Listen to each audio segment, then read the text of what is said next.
Meet the Candidates, a show that brings you face-to-face with candidates running for federal, state, and local offices. Our Constitution empowers we the people to protect our country's future through the ballot box, a privilege and responsibility that many countries don't have. This sacred privilege gives you, the voter, the power to hire good leaders, while at the same time to fire bad leaders. We have the privilege of living in the greatest country in the world, but it'll only stay that way if we empower good leaders to lead. So this journey, if you'll go with me, will enable us to find out more about each candidate. Where do they stand on things like immigration, domestic as well as international policy? These are some of the questions that we're going to explore on Meet the Candidates.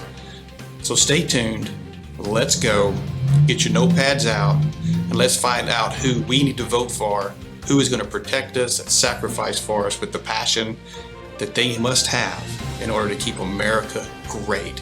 I'm Billy Graff, your host. Welcome to Meet the Candidates. Welcome to Meet the Candidates. Today's guest was born in Houston, Texas, raised in the piney woods between Montgomery and Conroe. Upon graduating from Montgomery High School, he received an appointment straight to the United States Naval Academy. He served for 20 years as a naval officer and naval aviator. He is a man of faith and currently serves in a local church here in Conroe. We want to welcome to the studio Dan McKaughan. Yes, sir. Good to have you today, Dan. Thank you for taking some time. I know it's important that we get people to meet you and know you, and we have some questions today. Okay. I know you're excited about it. Well, I am, yes, sir. Well, go ahead and give us a little background on your family and some of the things you like to do when you're not working. All right, so I've got a wife, Stacy, high school sweetheart, and we have two kids, Matthew and Anna Grace. Matthew's now a freshman at Texas Tech University in Lubbock, so his first week of classes was last week. Ooh, exciting. Yeah, pretty exciting. And Anna Grace is now a senior at Montgomery High School, so she's super involved in the choir program there, so that sucks all of her time and emotion. Excellent. Just last night we were singing karaoke in the living room, and she's trying to figure out what song she wants to do for 80s night coming up, pop night, whatever they've got. So since I'm a big fan of music and singing with her, it was a joy to do that. Excellent, excellent. So that's probably what consumes a lot of my life right now, besides all of this. Okay. Church. I'm a lay elder at our church, King's Church in Conroe. Okay. Like I've told you before, though, just due to time constraints, and I've actually stepped down as a lay elder just because I didn't feel I could give the church the time that it needs to be an elder at the church. All right. Well, there's no doubt that your life is filled with service as a focus between serving our country. Thank you for your service. Thank you. And also, as a pastor myself, for 25 years, I understand the rigorous scheduling that pastors have, even a lay pastor. What would you categorize as your most successful accomplishment in service to the public? I would say just being able to serve my country and wear her flag on my sleeve for 20 years was an accomplishment. Being able to wear the uniform, to just have that pride you carry around as a service member, I think. But then the way that's just carried over into a desire to serve, whether it's serve my kids through their local school, doing what we can to help them out, serving at our church, whether in all the churches that we've been in, and being in the military, when you get to a new town, you join a church as quickly as you can because you know you only have a limited amount of time in that area. So you get there, you serve as quickly as you can, as hard as you can, and then you move on to the next duty station and you do the same thing all over again. So a servant's heart has always been something my wife and I both have. Gotcha. And it's something that we can continue to do in our local church. We do it through the school. We do it in our community. And now I think it's just that opportunity to do it on a much larger and way more competitive stage. Well, I think it's great that you spend the time with your family, and that's really very important. And thinking about all the different things you do, so you've been a busy guy. Yes, sir. And so why in the world would you want to run for Congress? Well, that's the $20,000 question, right? So, and it's one I've thought about certainly over the last couple months, but even going back, I've always had an interest in politics, not in being a politician, let's be straight, but I've always had an interest in just the way government's run, the way it's managed. I've always been interested in, at least from my point of view, how it never seems to live up to what's laid out for it in the Constitution. It's like we have this mark that is the Constitution, but the government decides it wants to go in every other direction. But the direction of what is constitutional, that's always just kind of sat in my gut as a problem. Okay. And so when as I've been thinking about it over the last couple of years, I thought, well, maybe I should just try to run for Congress. Let's just see. I have ideas that I think the government needs to fall under, and things that I think will make this nation more free, that people have more liberty. So let me just try my hand at that. And then when Kevin Brady announced his retirement, I'm like, well, maybe this is the opportunity that I've been looking for to do this. All my family members, my father-in-law especially, he's like, maybe you should try something a little bit smaller than like the U.S. House of Representatives, their school board, their city council, and there's even state legislature. And I'm like, that's wise advice and probably very good advice, and I probably should heed it. But the opportunity is here now. Okay. And I would regret it if I didn't try it. Okay. I got you. Well, you have a lot of life experience between military, church, business. And so of all of those skills, which ones of those do you best consider to make you ready to be a congressman? Well, that's all of it, honestly. That sounds like a cop-out answer to your question. And I'll get more specific. But it really is all of it. I mean, I'll even go as far back as growing up. Okay. Right? My parents got divorced when I was young, not terribly young. I was probably pre-teen or a very early teen. And so it was me and my sister and my mom on our property out on Honey Egypt Road. Okay. And so then my mom got sick when I was in high school. She ended up with cancer. So between balancing, just being a high school student and that, I took care of my mom, make sure she was okay, my sister as well. And then going to Annapolis, going to the academy stuff there, still worried about stuff back home. And then once I got in the Navy, just learning all those things that the Navy teaches you, right? Duty, honor, service. Sure. When you get married and have kids, the sacrifice that you have to feel leaving. I mean, that doesn't compare to the sacrifice a lot of our service members have made overseas. I'm not saying that my sacrifice is any greater than theirs, but you do learn about sacrifice and what you're actually truly willing to do to defend your country and to just defend her rights and her liberties and those kind of things. So it's that coupled with the service to the church, just understanding the needs of people, understanding that everybody is carrying some burden around with them, whether they tell you they are or not. Right. Just this morning, I was driving down 1097 coming in, and there's a guy in front of me in a big white Ford F-150 diesel, and he's swerving all over the road, and I don't know why. Right? I don't know what's going on. All of a sudden, he passes some car and then stops in the middle of 1097, stops and jumps out. And I'm thinking to myself, oh boy, what is getting ready to happen here? Oh my goodness. So I slow down. The car, I guess he was mad at the car behind him. And then so the car went around him, and then he just went on his way. But instead of getting mad at that guy and getting frustrated, I'm like, I don't know what that guy's carrying around. He's obviously upset about something. Right. So, I've heard someone say a long time ago, you never know what that person who flipped you off on the freeway is going through. You never know what someone else is going through. So I think just being an elder in our church has helped me realize that everyone carries around issues with them. So understanding that we're not, we don't go to Congress to rule over people, to lord over them. We go to serve. And so just having that servant's heart, I think, is helpful. Okay. And then being part of a small business, you get to see the day-to-day how some of the policies of our government, federal, state, and local, all affect just someone trying to scratch a living out of dump trucks. So, it's just yes, sir. It can be really challenging. Well, if you're elected, what is on your heart? What passion do you want to take to Congress and focus on during that first term? It's got to be the message that I believe wholeheartedly that our federal government is way too involved in the day-to-day lives of its citizens. And because it restricts their liberties, it puts restraints on them that they probably otherwise shouldn't have under our constitutional government, so the way our republic's set up. I'm passionate about, obviously, liberty, like I just mentioned, but I think a lot of that is taxes. I hate the income tax. It's abhorrent to me. I know there's a better way to do taxing than the income tax. Okay. So. Well, great. All right, folks, that's the end of our first segment, the life segment, we call it. We're getting ready to move into the liberty segment. The liberty segment is the best one of the whole program, I believe, if not. We want to give our candidates an opportunity to dig a little bit deeper. We want to look at policy. We want to actually break down some different things that are going on in our country. And when we come back, that's exactly what we're going to do. We'll be right back.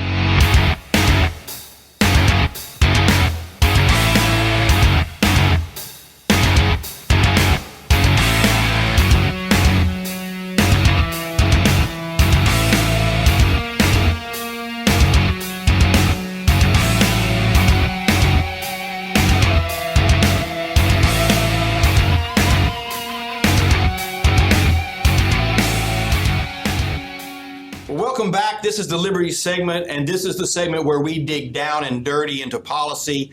And so here's our first question, Dan. I hope you're ready for it. This administration is spending trillions of dollars it doesn't have, creating debt that will be the responsibility of generations to come.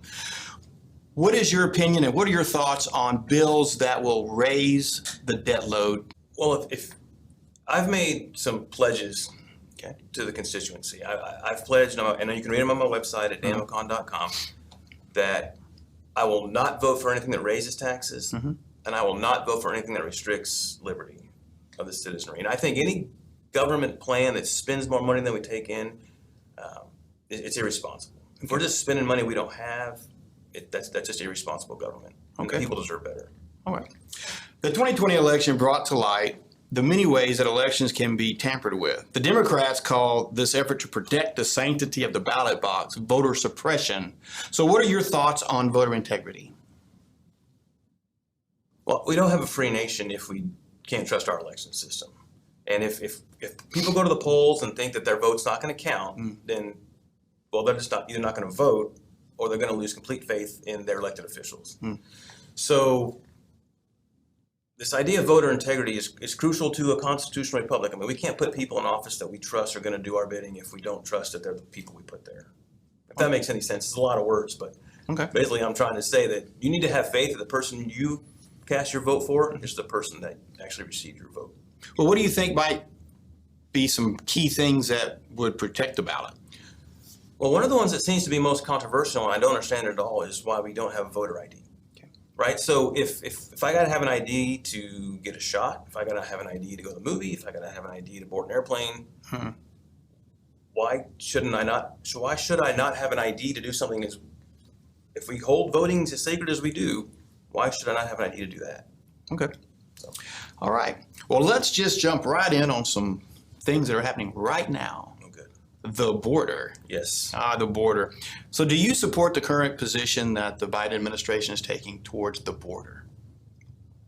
Well, let me back up and say I don't think I support any current policy the Biden administration supports. I've thought to myself, I don't know if there's one good thing they've done since they've been in office. But that's another train. Oh, that one's just creeping by.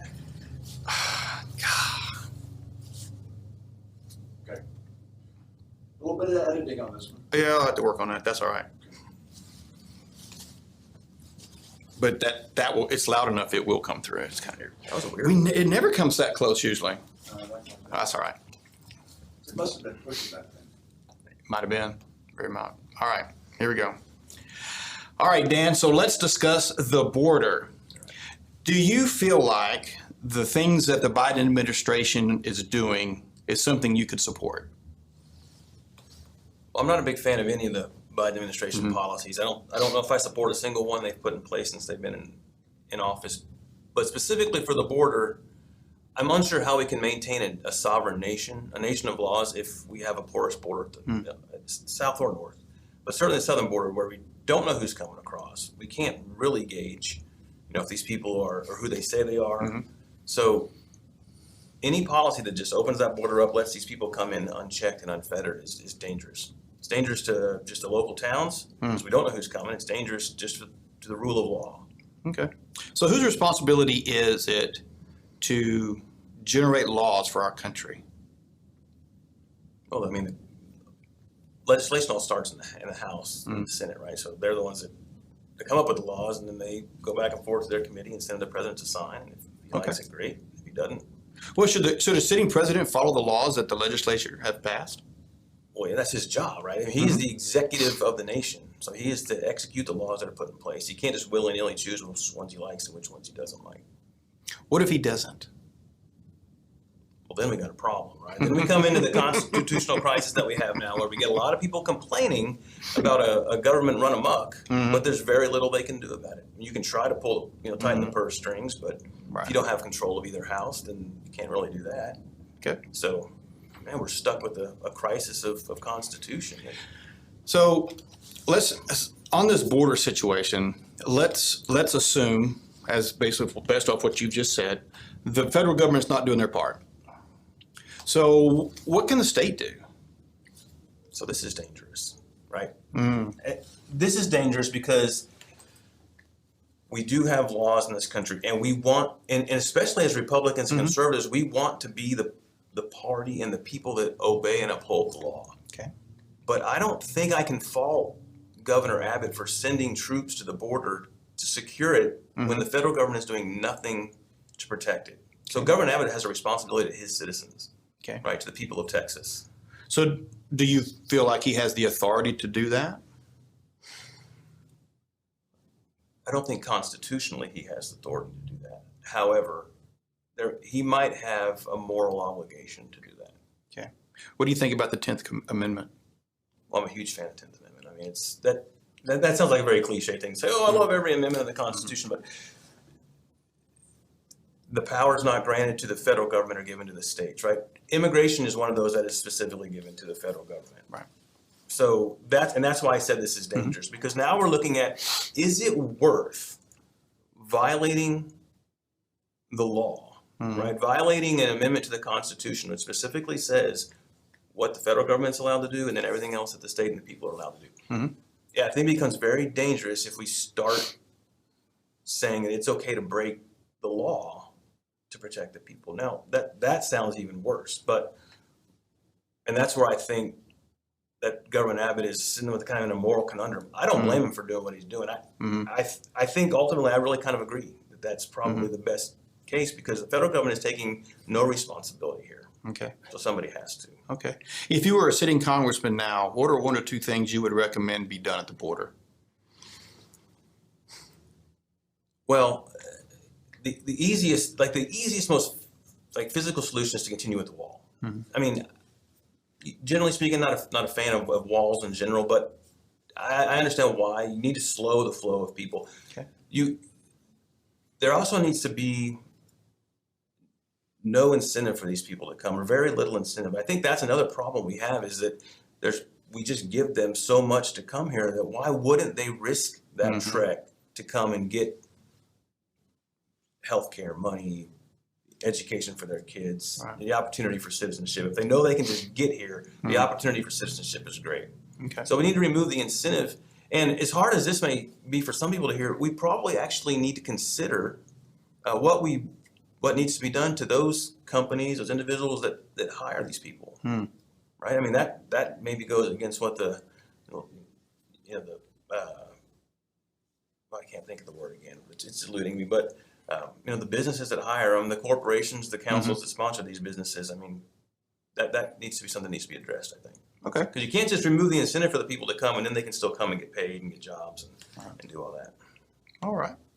Well, too often, once elected, our representatives lose their way in D.C. and focus on getting reelected versus fighting for the policies that protect the liberty and the life of their constituents.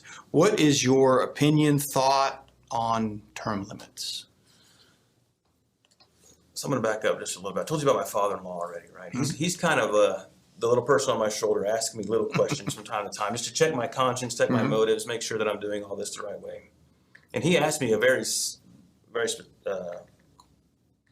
similar question, and it was, when you get there, are you going to do all these things you're saying you're going to do? When people start coming at you with money and power and some of the higher ups in Congress, people that have been there forever, start coming and try to influence you, are you still going to be able to stand your ground?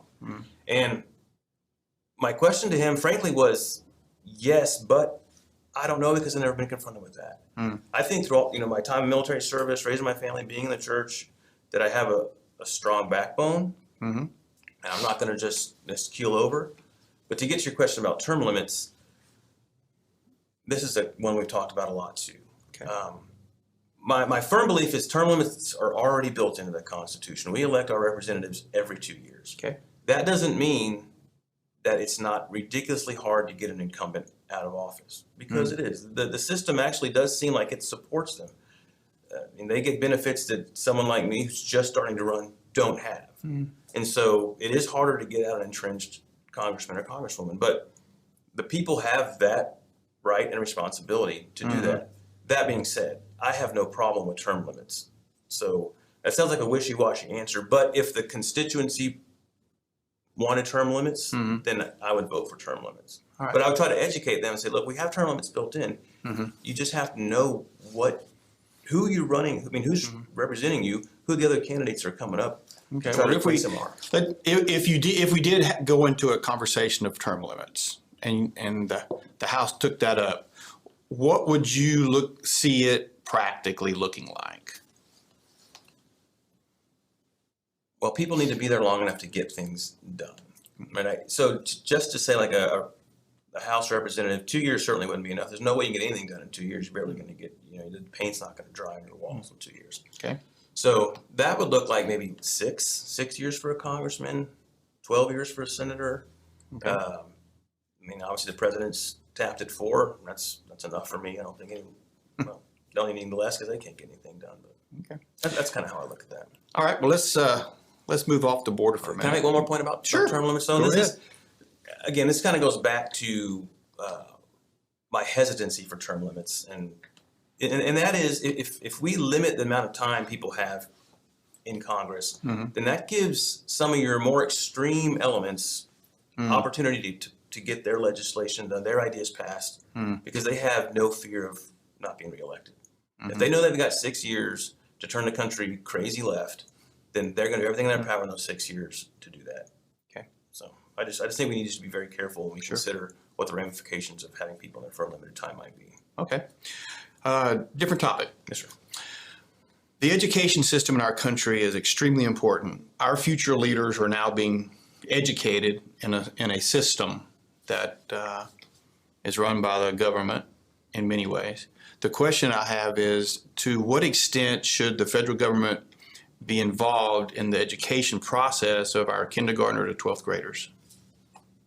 Excuse me. Well, you mentioned the 10th Amendment a little bit earlier.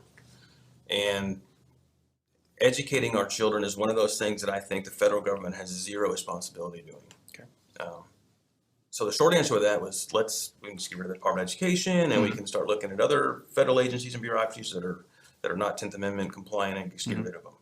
I mean, we know we can educate our children without federal government involvement. I mean, we sent people to the moon without federal government involvement, right? There was no Department of Education when we were doing that. So I see no reason why the federal government needs to be involved in local education. That's a local issue. That's a Conroe issue. That's a Montgomery issue. That's Madisonville. That's Navasota. Those are local issues. People figure out the best way to educate their kids. All right. Could you just describe to us your thoughts and your feelings about abortion? So my wife worked at a crisis pregnancy center when we lived in Monterey, California. And she would come to me with stories about what these women were going through. And some of them were just scared. Some of them were being forced to have abortions because either their father or their boyfriend wanted them to. And when you think about the toll that abortion takes on the mother and the family, it's horrible. I think abortion is a sin. I don't think that it's just so hard because abortion is wrong. It's immoral, it's wrong, it's a sin, it's murder. I don't believe in caveating abortion. I don't believe that you can say, well, we don't want people to be aborted, but if you're raped or have incest, then that's okay. That sounds harsh, especially coming from a man. That sounds harsh. But when you think that we are all created in the image of God, and it doesn't matter who your father is, or how you were conceived, or how healthy you're going to be as a human being, as a baby, we're all made in the image of God. We all have that spark of divinity within us that I get a little passionate about this because the idea of a baby being terminated and the way they do it is, especially later in the later term, it just makes me shiver. I hate it. Well, thank you for your answer. Would you support, as a legislator, would you support tax reform? And if so, what would it look like in your mind? This is my topic that I love to talk about. Yes, I would support tax reform. And it wouldn't be this little nipping at the edges of, well, let's reduce a little bit of tax here, a little bit of income tax here. I want to get rid of the IRS. I want to get rid of the income tax, abolish the 16th Amendment, be done with it. Right? I'm a fair tax supporter. I love the idea of the fair tax. I love the idea of my entire paycheck comes home to me. I love the idea that I see on the receipt exactly how much income tax I pay, or not income tax, sorry. We're trained, right? It's what they do to us. Yes. I see on the receipt exactly how much tax I'm paying to the government, what the cost of government is, and it's just so simple. And it's fair because everybody gets the prebate check every month. They get a little tax refund at the end of the month to cover taxes up to the poverty level, and it levels the playing field. And most importantly, it gets the IRS, it's gone. There's no more auditing. There's no more people digging into your finances. Your finances are your business. So, Okay. I'm passionate about that too. Okay. And I appreciate passion. Yes, I really do. if you don't have passion, then you're not gonna. You're just gonna go through life bored. Right, there you go. There you go. Well, hey, folks, that ends our Liberty segment. I hope you've enjoyed the answers so far. I know I have. We're getting ready to move into, really, this is the best segment of the whole show, and it's called the Hope segment. And the reason it's the best segment, because often politicians, candidates have a rare opportunity to just share their heart and to encourage the voters and to share exactly how they think their candidacy will bring hope to their future of the voter. And so we want to do that during this next segment. So don't leave. We'll be right back.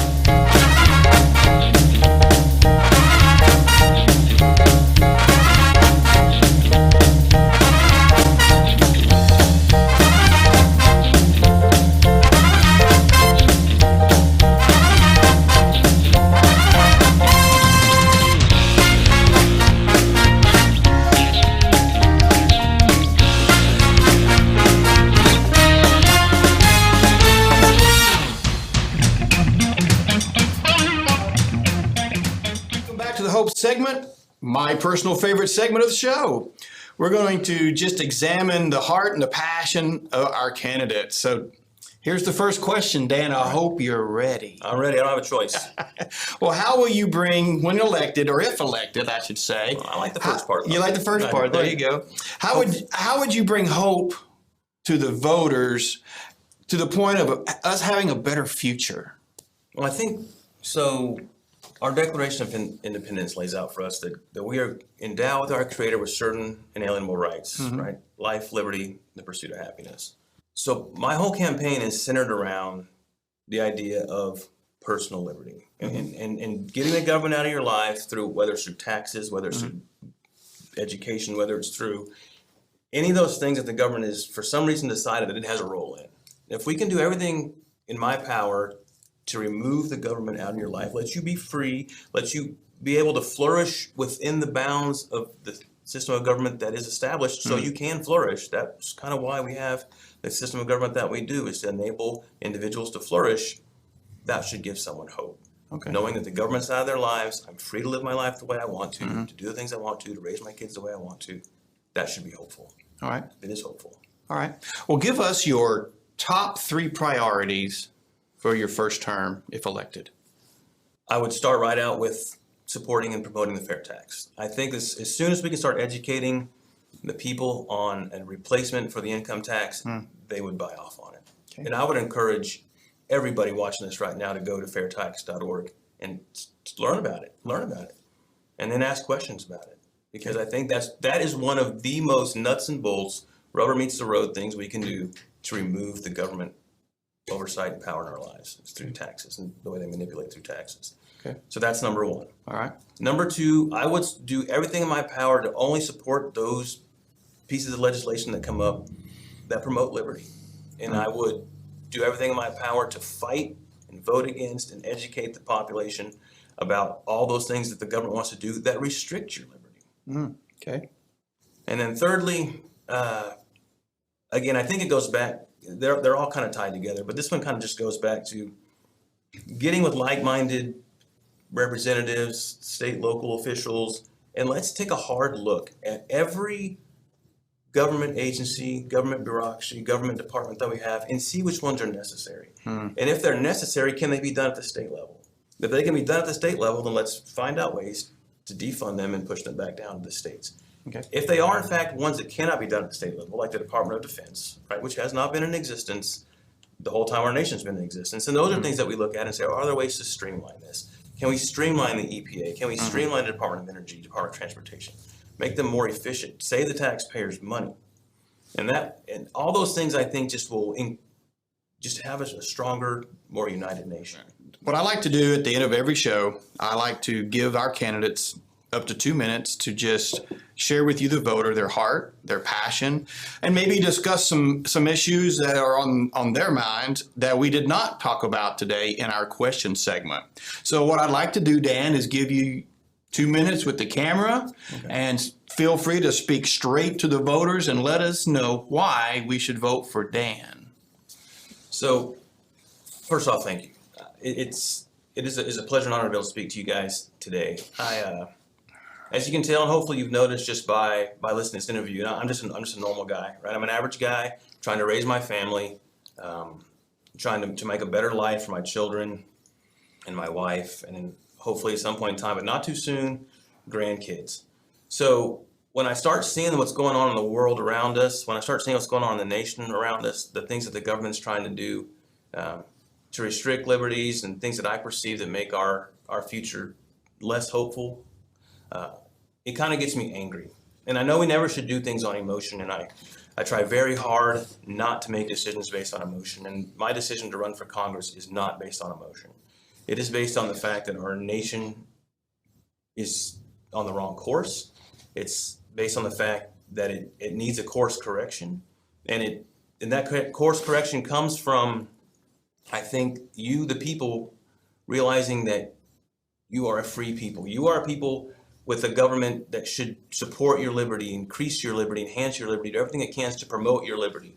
And we can do that through getting rid of the income tax. We can do that through getting rid of the Department of Education and those things that the government has decided that it has a role in, that it doesn't have a role in.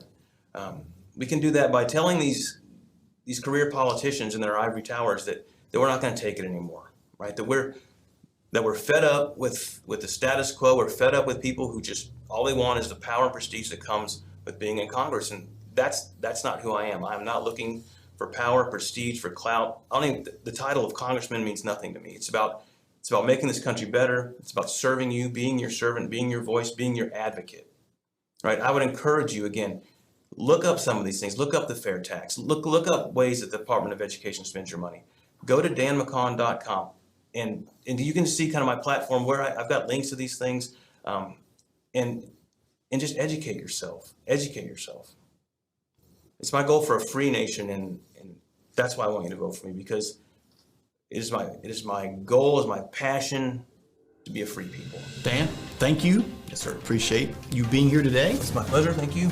And good luck on the campaign trail. Thank you very much. I know it's all winding up and getting up. It's getting ready to get going. Yes, sir. Absolutely. Well, thank you so much for taking the time. I know you're a busy man. It's my pleasure. Thank you. Appreciate it. Well, folks, that brings an end to this episode of Meet the Candidates. We've had a great time with Dan McKaughan. We'll see you next week. This is Billy Graff, your host. Have a great day. The views and opinions expressed in this broadcast are those of the hosts and guests and do not necessarily reflect the position of the management and ownership of MCPLive.tv.